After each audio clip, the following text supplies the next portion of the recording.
आज की कहानी है तीन चोरों की, जिसमें बताया गया है कि तीनों चोरों ने अपने विद्या पर घमंड करके अपनी जान गंवा दी।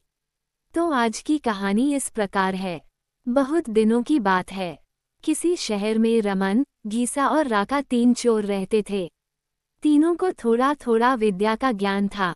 तीनों चोरों को विद्या का ज्ञान प्राप्त होने के कारण बहुत घमंड था।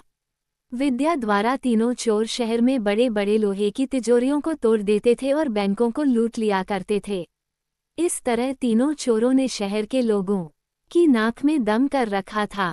एक बार तीनों चोरों ने एक बड़े बैंक में डकैती करके सारा माल उड़ा दिया।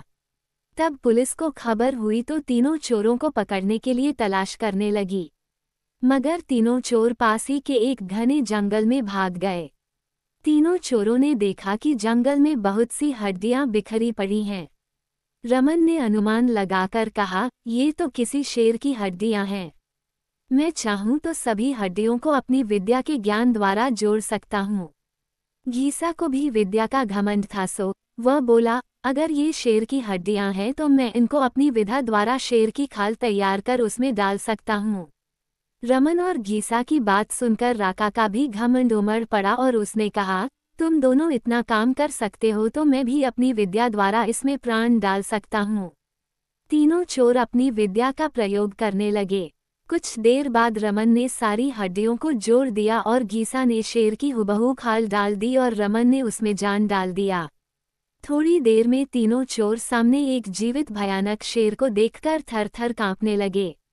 मगर शेर के पेट में तो एक दाना नहीं था।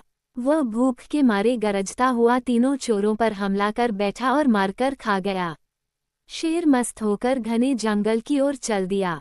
दोस्तों, इस कहानी से हमें यही शिक्षा मिलती है कि कभी घमंड नहीं करना चाहिए। घमंडी को हमेशा दुख का ही सामना करना पड़ता है। यदि तीनों चोर अपनी विद्या का घमंड न करते तो उन्हें जान से हाथ न धोने पड़ते। हमें अपनी विद्या का प्रयोग सोच समझकर करना चाहिए।